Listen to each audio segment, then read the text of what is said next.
My name is Maya Harrison. For 28 years I'd been the family punchline.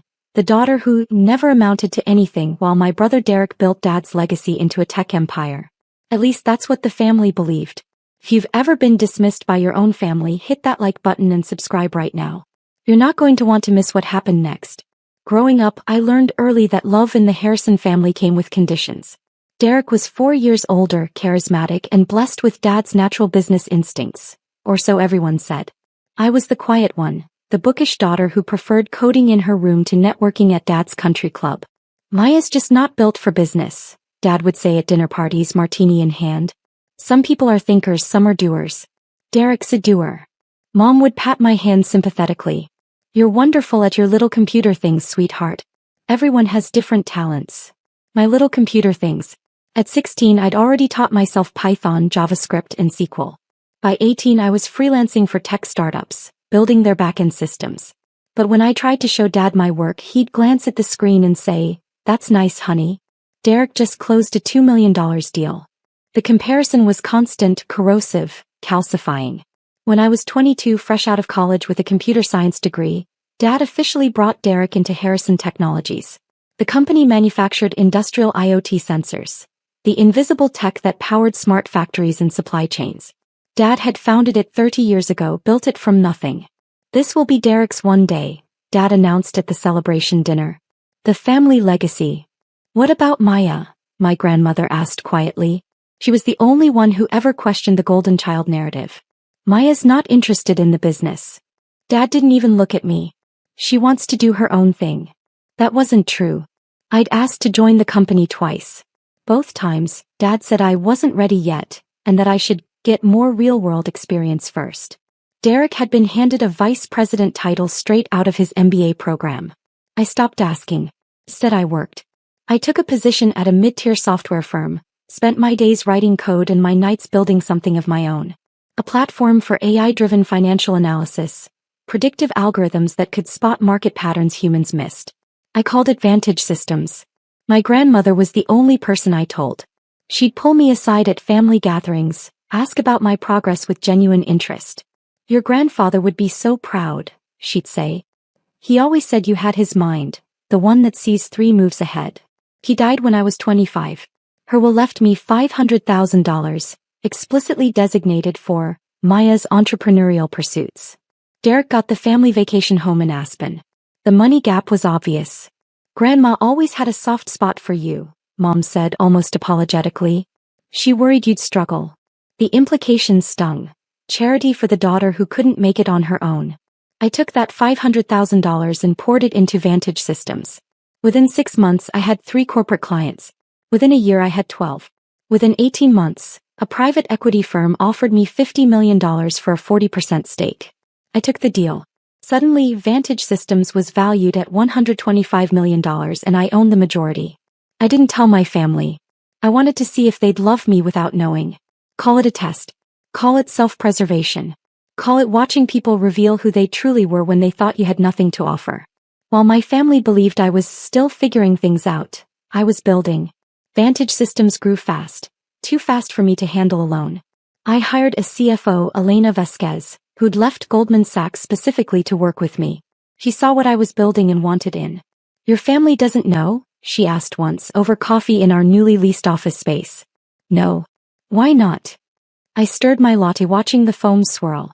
"Because the moment they know, everything changes. They'll want things. They'll diminish it somehow. Or worse, they'll finally be proud of me, but for the wrong reasons." Elena nodded slowly. "You're testing them."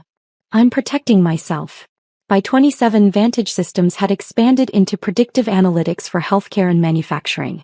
Our client list included Fortune 500 companies. Our valuation hit $180 million. I owned 61% outright. I lived modestly, a nice but not ostentatious apartment, a reliable Toyota, practical clothes. At family dinners I'd mention consulting work, and some freelance projects. Nobody asked for details. Why would they? Derek was the success story. Derek just secured a $50 million contract with the Department of Defense, Dad announced at Thanksgiving. Biggest deal in company history. Everyone applauded. Derek grinned, soaking in the adoration. "That's wonderful," I said genuinely. How's your, computer stuff going? Uncle Richard asked, the question already dismissive. It's going well, actually. Maya does some coding work, Mom interrupted as if explaining to a child. It keeps her busy. The conversation moved on. I was 27 years old running a $180 million company, and my mother thought I needed hobbies to keep busy. I smiled and helped clear the plates. Harrison Technologies continued growing. Dad was 70 now, talking openly about retirement and succession. Derek at 32 was officially named CEO. Dad kept chairman of the board. This company is Derek's legacy now, Dad said at the announcement party. I'm confident he'll take it to $500 million and beyond. I raised my champagne glass with everyone else. What nobody knew, what I discovered through Vantage Systems financial networks, was that Derek was hemorrhaging money. Not the company's money. His personal gambling debts, bad cryptocurrency investments, a lifestyle that burned through his $800,000 salary like kindling. And then, 6 months ago he started taking from the company. My algorithms noticed it first. Vantage Systems tracked financial patterns across industries, and I'd set up alerts for unusual activity in manufacturing sector companies. Harrison Technologies' numbers started showing irregularities, small transfers to shell companies, vendor payments that didn't match normal patterns, expense reports with duplicate charges. I hired a private investigator. Not to hurt my family. To know the truth. The PI, Marcus Chin, delivered his report 3 months ago. Derek had embezzled $4.2 million over 18 months. He'd created fake vendor accounts, approved inflated contracts with kickbacks and siphoned money into offshore accounts. Dad's signature was on some documents, but Marcus believed Dad didn't know. Derek had been forging them. What are you going to do? Marcus asked. Nothing yet, I said. I'm gathering evidence. When I move it needs to be airtight. I watched. I documented. I waited. 3 weeks ago, Dad called a special board meeting. Family only, he said. Important company business. I wasn't invited. Obviously. But then 2 days before the meeting, Derek called me. His voice had that fake warmth he used when he wanted something. Maya. Hey, listen. Dad's having this board meeting about expanding into AI and predictive tech. You know, your area. Thought you might want to sit in, offer some insights. My area. After years of dismissal, suddenly my expertise mattered. What kind of expansion? Integrating AI into our sensor systems. Big opportunity. We're looking at strategic investments, partnerships, that kind of thing. I understood immediately. They wanted to pick my brain for free, get strategy consulting without paying for it. Or worse, they wanted to feel magnanimous. Look, we're including Maya. I could come, I said carefully. Actually, I've been following Harrison Tech's trajectory. I'd be interested in investing. Silence on the line. Then, investing. I've saved some money. Maybe $10,000 or so. If the company's expanding into my field, I'd like to be part of it. More silence. Then Derek laughed. Not kindly. $10,000? Maya, we're talking about $50 million in capital investments. But sure, come to the meeting. Your insights might be useful. The condescension dripped through the phone. Drop a comment and let me know where you're watching from tonight. The Harrison Technologies boardroom was all glass and steel, overlooking downtown Seattle. Floor-to-ceiling windows, original art on the walls, that specific smell of money and mahogany. I arrived early, wearing a simple navy dress and carrying my leather portfolio. The one that held documents they didn't know existed. Dad, Derek, Mom, Uncle Richard, company treasurer, and Aunt Caroline on the board, were already there. Plus Harrison Tech's corporate attorney, James Sterling, who looked uncomfortable. Paya. Mom kissed my cheek. I'm so glad Derek invited you. It's wonderful to have the whole family involved. I smiled and took a seat at the far end of the table.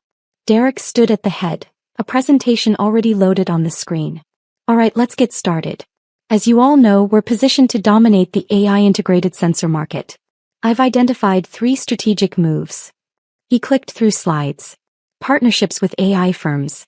Acquisitions of smaller tech companies. An IPO timeline for next year that would value Harrison Technologies at $500 million. It was actually a solid strategy. Derek wasn't stupid, just corrupt and arrogant. Now the capital requirement, Derek continued. We need $50 million. I've secured $40 million from venture capital. We need $10 million more for optimal positioning. Dad nodded approvingly. The family should contribute. Show confidence in our own company. Exactly, Derek said. I'm putting in $2 million. Dad, Uncle Richard, we'd like you each to invest $3 million. Aunt Caroline, $1 million. Numbers that made my $10,000 offer laughable. That was the point. Actually, I said quietly, I'd like to increase my investment offer. Everyone turned to look at me. Derek's smile was patronizing. Maya, that's sweet, but we're talking serious capital here. This isn't.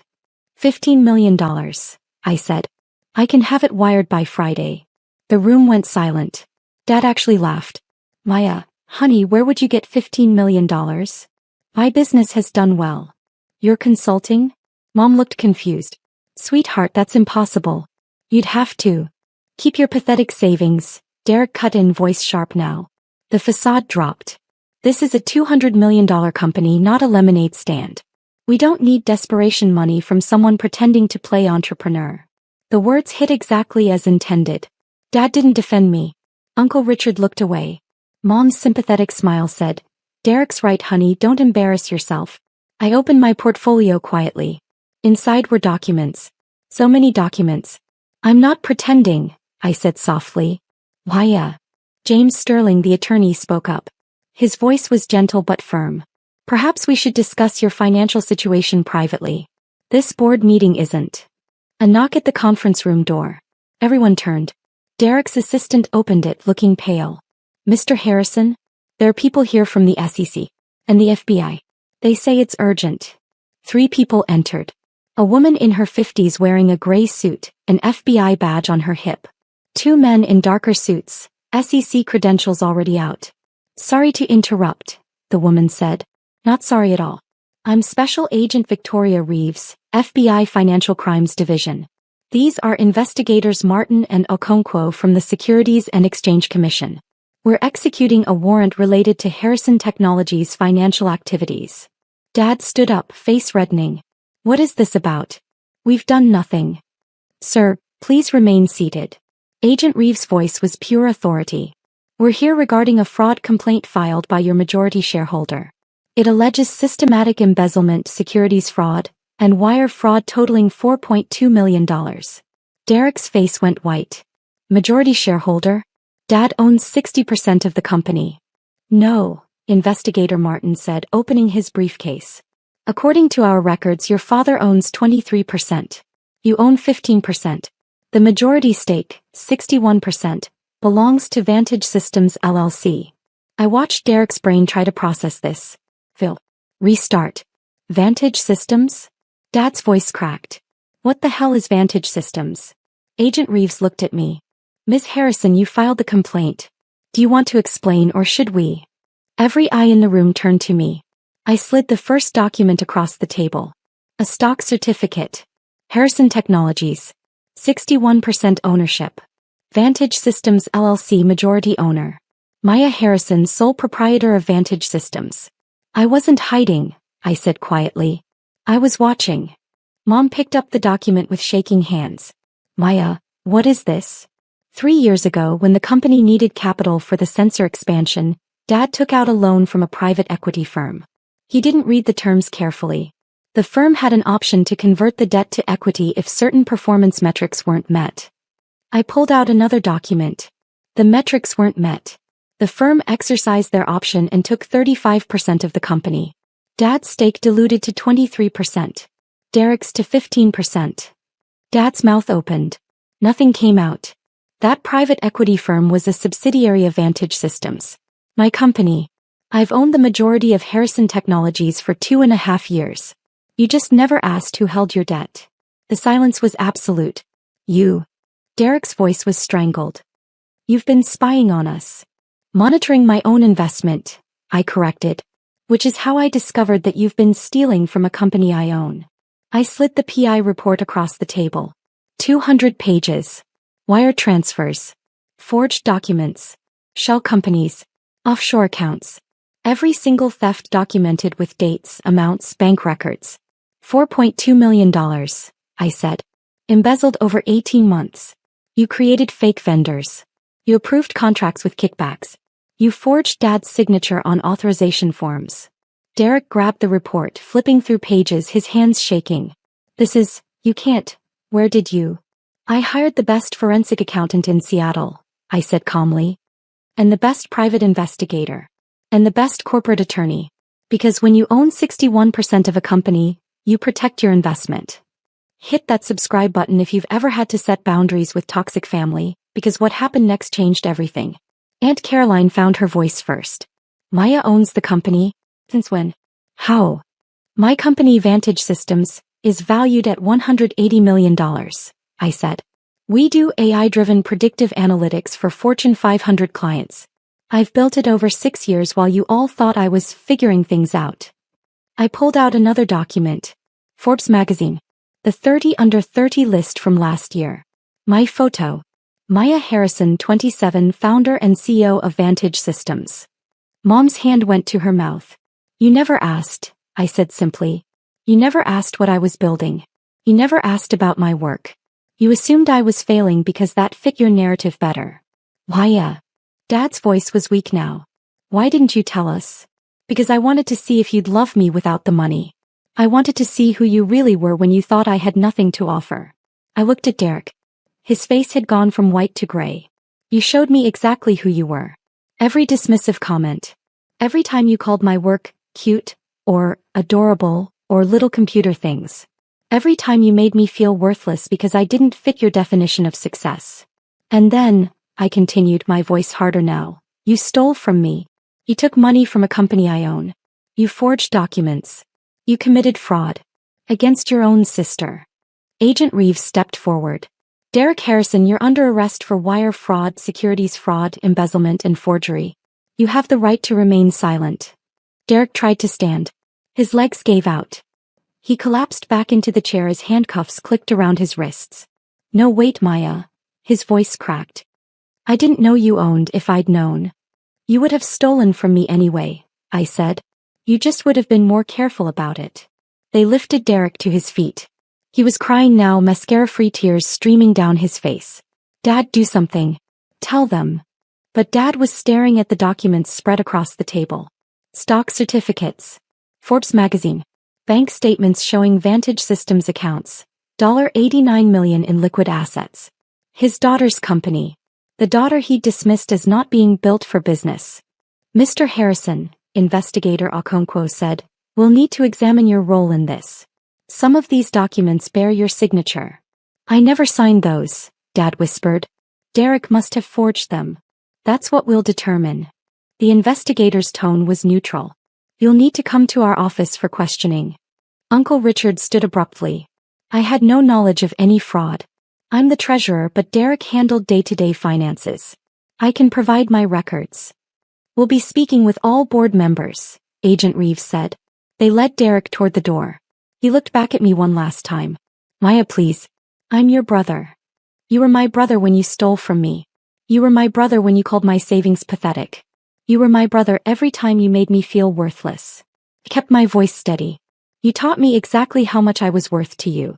I just raised my price. The door closed behind them. The room erupted. Maya, you have to stop this. Mom grabbed my arm. They're taking Derek to jail. This will destroy him. He destroyed himself. I pulled my arm back gently. I'm not sending him to prison. His crimes are. But he's family. Family doesn't steal from family, Mom. Family doesn't forge documents. Family doesn't commit federal fraud. James Sterling cleared his throat. Ms. Harrison, as majority shareholder, you now have decision-making authority over the company's future. What are your intentions? I looked around the table. At my father, who looked 10 years older than he had an hour ago. At my mother, mascara streaking her perfectly applied makeup. At Uncle Richard and Aunt Caroline, both calculating their own exposure. First, full cooperation with federal investigators. Complete transparency. We're opening every book, every account, every document. Harrison Technologies will be the model of compliance. James nodded, taking notes. Second, Dad steps down as chairman. Uncle Richard as well. We're appointing an independent board with no family members except me. Maya, you can't, Dad started. I am. You allowed this to happen on your watch. Maybe you didn't know what Derek was doing, but you should have.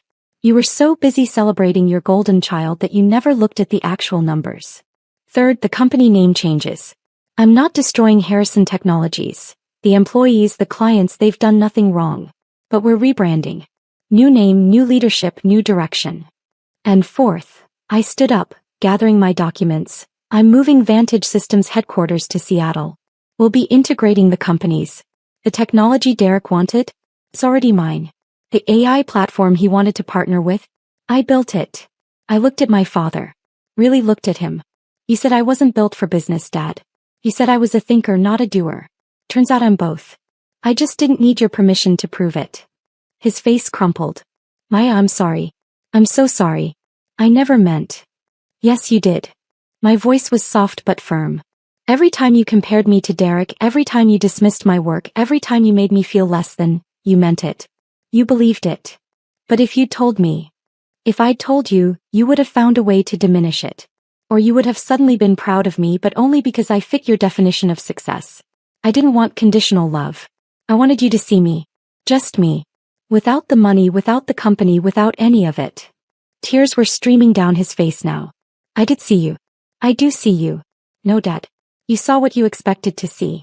And I let you because I needed to know who I was without your validation. I picked up my portfolio. I know now. I'm someone who built a $180 million company from a grandmother's inheritance and my own talent. I'm someone who protected her assets and exposed fraud. I'm someone who doesn't need you to tell me I'm worthy anymore. I walked to the door, then paused. Derek's attorney will probably contact me about a plea deal. I'll consider it. But understand, I'm not doing this to destroy my brother. I'm doing this because crimes have consequences.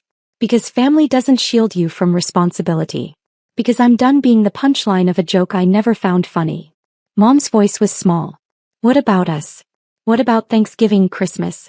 Are you just gone? I looked at her for a long moment. You can have my number. If you want to know me, actually know me, not who you need me to be. My door's open. But Mom, I'm not the one who left this family. I'm the one who finally stopped begging for a seat at a table that never had room for me. I left them there in the boardroom with its glass walls and expensive art, surrounded by the documents that proved I'd been worthy all along. The fallout was spectacular and swift. Derek pleaded guilty to wire fraud and embezzlement. His attorney negotiated a deal. 7 years in federal prison, restitution of $4.2 million plus penalties, permanent ban from serving as an officer or director of any public company. He'd been sentenced 4 months ago. Dad avoided criminal charges. Investigators confirmed Derek had forged his signatures. But the humiliation broke something in him. He retired completely, sold his house, moved to a small condo in Arizona. We talk once a month. Carefully. Awkwardly. Like strangers learning each other's language. Mom tried to maintain normalcy for the first few months, hosting family dinners that I didn't attend. Eventually she stopped trying. We meet for lunch once every few months. She asks about my work now, takes notes on her phone, tries to understand. It's progress. Slow, painful progress. Uncle Richard resigned from the company and moved to Florida. Aunt Caroline sends Christmas cards. Harrison Technologies rebranded as Vantage Industrial Systems. We integrated my AI platform with the sensor technology, and the company's now valued at $420 million. We're on track for a $900 million IPO next year. I'm the CEO. I hired Elena Vasquez as CEO. The employees, the ones who had nothing to do with Derek's fraud, thrived. Morale went up. Innovation accelerated. Turns out when you remove toxic leadership, good people flourish. I moved into a nicer apartment. Bought a Tesla. Started dating a software engineer who knew me for 2 months before learning about my company. We're taking it slow. I'm learning that not everyone sees success as something to exploit. Last week I had dinner with James Sterling, the company attorney. He'd become a friend through all this. One of the few people who understood what it cost to burn down your family's illusions. Any regrets? He asked. I thought about it. Really thought about it. No, I said finally. I regret that it had to happen this way. I regret that my family chose to see me as less than. I regret that Derek made choices that destroyed his life. But do I regret exposing the fraud? Protecting my company? Setting boundaries? No. You could have handled it quietly. Avoided the arrests, the publicity. And taught Derek that family loyalty means tolerating crimes? That I'd sacrifice justice for comfort? That would have destroyed me. James nodded. You know, your grandmother would be proud. That made me smile. Grandma who left me the inheritance that started everything. Grandma who saw 3 moves ahead. She knew, I said suddenly. She knew they'd never see me clearly. That's why she left me the money specifically for entrepreneurial pursuits. She was giving me an escape route. She was giving you the tools to build your own empire, James corrected. What you did with them, that was all you. If you've ever had to walk away to save yourself, tell me your story in the comments. What would you have done? Does any of this feel familiar? I still go to some family events. Carefully. With boundaries. My cousin's wedding last month. I went, stayed 2 hours, left before the drama started. I'm building new relationships with extended family who weren't part of the toxicity. Some bridges can be rebuilt. Others should stay burned. Derek writes me from prison sometimes. Letters full of apologies, explanations, justifications. I read them. I don't respond. Maybe someday. Maybe when he understands that sorry isn't magic, can't undo choices, can't erase consequences. My office overlooks Seattle's waterfront. Floor-to-ceiling windows, original art on the walls. The view that was supposed to be Derek's. The legacy that was supposed to be his. But here's what I learned. Legacies aren't inherited. They're built. By people who refuse to accept other people's limitations. By people who work quietly while others celebrate loudly. By people who understand that sometimes the greatest power move is walking away from a table that doesn't deserve you and building your own. I'm Maya Harrison. I own an $180 million AI company. I'm taking another company public for $900 million next year. I was dismissed, underestimated, and treated like the family failure. I just raised my price. And you know what? I'm worth every penny.